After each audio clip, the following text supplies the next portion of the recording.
it's Megan of Fantastic Fertility. I'm a Certified Fertility Awareness Educator, and today we're going to be reviewing what happened in my last cycle. So right now I have my period, I've started a new cycle, I'm actually on chart 90, so I've been charting with fertility awareness, in my case the Symptothermal method, for literally 90 cycles, which is incredible, and I'm excited to reach 100, hopefully in maybe a year or so. We'll see. So this is cycle 89 that we're looking at here, and we're going to walk through a bit about what happened this cycle. So I'm going to make myself a little bit smaller on the screen. We're going to zoom in a little bit more on this chart and just make it more the focus. So let's begin to walk through. First off, I want to just say that this chart was created using the Read Your Body app. It's an incredible app. It's my absolute favorite app for using any fertility awareness based method. And as you can see, it's really customizable. We'll scroll down briefly, but you can see that you can also chart notes at the bottom. You can chart all kinds of different unlimited data points for custom data tracking, as well as cycle notes. Toward the top of this cycle, you can also note which method you're using. So in my case, this cycle was charted using FEM, which is a symptohormonal method using cervical mucus and LH testing. So sympto meaning cervical mucus and hormonal referring to the LH testing. And then I also use the Fahrenheit rules for Sensiplan to identify what type of temperature shift I'm having. So I labeled that there, as well as my goal this cycle to avoid pregnancy, or TTA, which means trying to avoid. And as you can see, this is cycle 89. So let's scroll down, and I'm going to zoom out just a hair so you can see a little bit more. Oh, let me see if I can get it how I want it. There we go. So here we can see most of the pertinent, relevant information. Across the top of the chart, we see the cycle day. Below that, we see the time that I took each of these temperatures that I've charted. These dots, of course, are my temperatures, my basal temperatures specifically throughout the cycle. I temp using an oral thermometer called the Femometer Vinca 2. It's my favorite oral thermometer, and it has a lot of great features that make temping a lot easier. I'll leave a link down below in the description if you want more information about it, or if you would like a discount, you can go ahead and check that out. So on the left, we see the temperature scale, of course, in Fahrenheit. Below that, we see these red bars indicating menstruation, followed by some gray bars, meaning dry days, as well as some teal shades of these bars over here, which indicate days of E-mucus, or estrogenic cervical mucus. And then we have some more spotting toward the end of the cycle as well. So down here below that, we have this LH testing data. So I have my LH test here, as well as a little bit of sensation that I charted, as well as intimacy right there. So let's walk through. Anytime I'm looking at a cycle, whether it be my own or clients, I always allow my eye to kind of wander and see, am I looking at temperatures that are biphasic or monophasic? Biphasic means 2 phases. Monophasic means 1 phase. So when we're talking about the phases, I'm looking for, are there 2 phases? One phase is generally lower temps, followed by another phase that's generally higher, where those patterns are consistent and sustained? Or are all the temps in this whole entire chart more in the lower range? Right away, that tells me whether or not ovulation was likely to have occurred. And then, of course, from there, we're going to look even more closely and apply the rules of the method that we're charting with to become really certain about that. Because a big thing with fertility awareness charting is it's never something to do halfway. We really need to make sure that we are applying the rules of your chosen method that you've learned, hopefully with a certified educator, and applying those rules carefully and thoroughly, because if you're avoiding pregnancy seriously, of course, it's really important that we want to use the method with correct use. So we can see here that I have my temperatures charted. I've counted out, if you can follow my mouse here on the screen on cycle day 18, there's 1, 2, 3, 4, 5, 6 temperatures that are lower before the start of my temperature shift.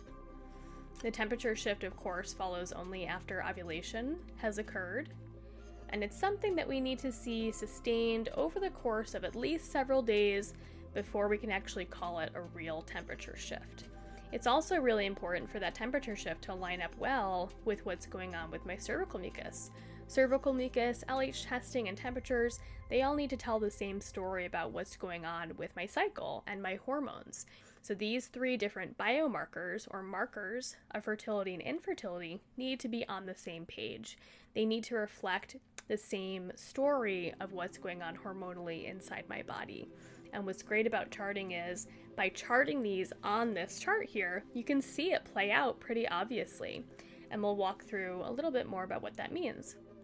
So after ovulation, of course, we then have, again, like the second phase of temperatures where they're generally higher. Why are they higher after ovulation? Well, it's because only after ovulation, your body produces really significant amounts of a hormone called progesterone. Progesterone has what's called a thermogenic effect on your body, meaning that it speeds up metabolism and it literally makes your body run hotter. So therefore, we're seeing the hotter, higher temperatures in the second part of the cycle.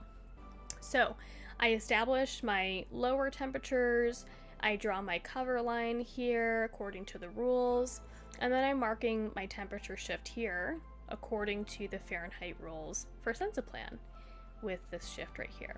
And as you can see, it's lining up really well with my peak day. I'm going to zoom in a little bit on how these are lining up. As you can see, day 1 of this shift happens right around this peak day, which is a great sign. I've marked my peak day +3. Read your body fills in the rest with counting out the luteal phase length after the peak day. Read your body also fills in when you've marked your temperature shift, it fills in the numbers of your luteal phase for each temp that you get. And then below I have my LH testing. My LH testing, again, that's just an at-home urinary test. It takes about 5 minutes, and if you can get a big sized value pack of tests, it's pretty affordable. A $20 pack of 100 tests will last you the better part of a full year if you're testing according to the rules. So as you can see, I'm not testing every single day of my cycle. That would end up being pretty wasteful.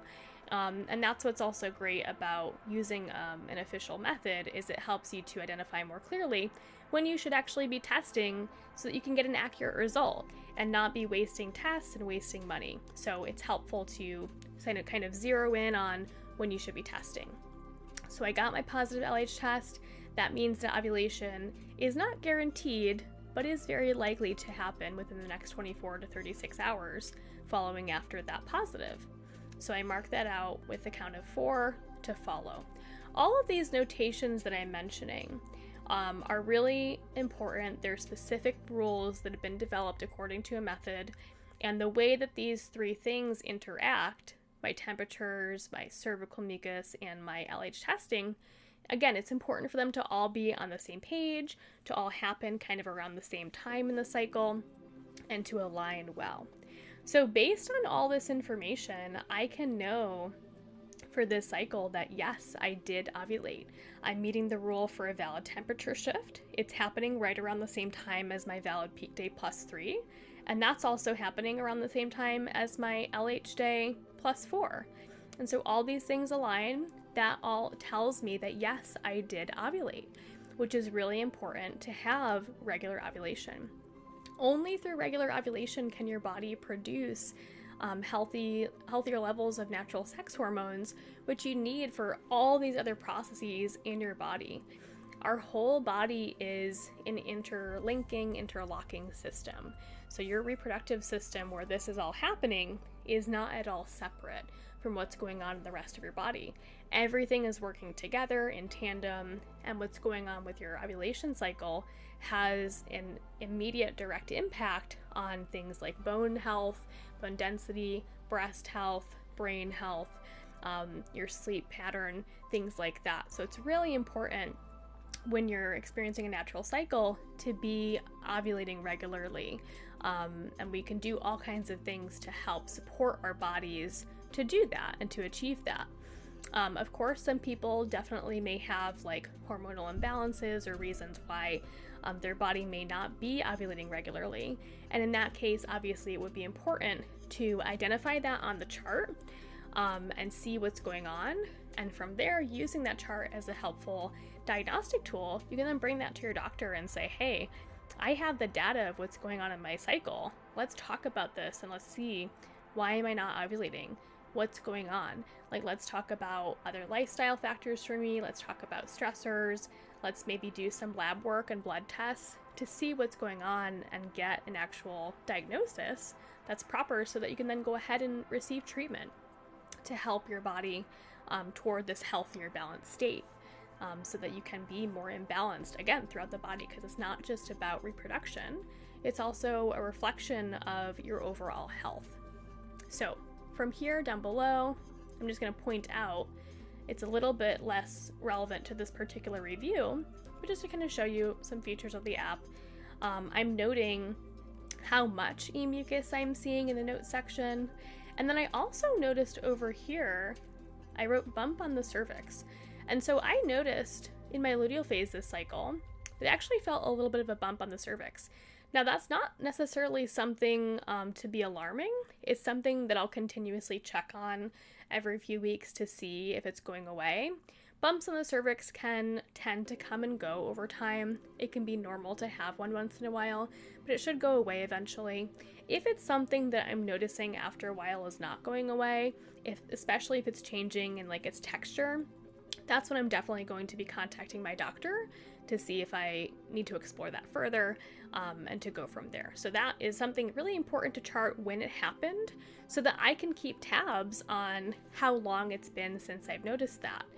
And the great thing about an app like this is everything is all in one place. And so when I'm looking back at this chart, I can immediately see, okay, that's when that happened. I've had it noted and it's obvious. And it'll help me to keep more of a timeline on that factor. And then down below that, I also marked things like stress. As you can see, I did have some significant stress this cycle, which probably contributed to ovulation being a little bit delayed. I typically, in the past, tended to ovulate, more around day 12 through 15-ish. And so ovulation was like a little bit delayed by several days. Not a big deal. And of course, I already know that I was experiencing stressors, but it's important to see how that can impact the chart. And in this case, it definitely did. And to be honest, it has been impacting my last several cycles, but it's something that I'm continuing to work on. And so it's not something, again, that's any source of alarm. Down below, I also have charted the supplements that I take. So I have those all here with different little emojis to indicate the days that I took them. And I've been trying to be more consistent with them lately. I've been really trying my hardest, although sometimes obviously life happens and I forget or I'm not able to, or whatever the case may be. But it is something that I have as a health goal, and this is where, for me, it's a source of accountability, right? To be able to chart what's going on with my supplements daily. It helps me to remember, it helps me to feel more of a sense of like achievement when I can see them all kind of laid out here, and when I can know that, yes, I really tried my best to take them for the cycle. So that's kind of a short review of this cycle. As you can see with the notes around my period, I didn't really experience much cramping around my period or anything like that. So that's great. And then with these days of cervical mucus, most of them, as you can see with the notes, I just had a tiny amount. And then as I got more toward the middle of this cervical mucus progression, I had even more cervical mucus. So it made sense that I was kind of building up to it and then kind of coming down from it as I approached ovulation and then went away from ovulation over time. So again, that kind of wraps it up. I'm not going to spend too much more time over analyzing this chart. It is pretty straightforward with this particular cycle. And so I hope this was helpful just to kind of see how we can walk through and what health insights we can gain from our charts. So I hope this makes sense. Let me know if you have any questions in the comments down below, or if you have requests for other videos for me to make. I am here. I'm really paying attention to my comments, and I'm excited to make more videos that will feel supportive to you guys out there. Now, if you're interested in learning how to chart like this for this level of accuracy, I am here to help. I'm a certified educator and I would love to work with you. If you want to set up a free call for us to chit chat together, we can see if we're a good fit for working together. You can get all your questions answered about the online course that I offer that comes with unlimited virtual coaching as well with me one-on-one over time, so that you never feel alone in your charting journey and you always have someone to reach out to ask as a real human about what's going on with your cycle or questions that you may have about the method as you learn. I have an online course just for you. As you can see, it's divided up into different sessions over time, and it's really designed with you in mind to avoid pregnancy with a very high level of efficacy. This method is up to 99.6% effective, but this is key when learned with a certified educator. So it's really important to have that support as you're learning. We don't have data and statistics about how effective this method is through self-teaching alone, and it can be really easy to miss out on what you don't know with self-teaching and end up being a bit in the dark about what information you might be missing. But this course is designed with you in mind to have all the information and to have the support with an educator as you're learning. So if you need that support and you need that help, please reach out to me. I am here for you, and I'm looking forward to meeting with you on that free call. All right, everyone, I hope you have a great day or night whenever you get the chance to listen to this, and I will see you in the next video. Bye.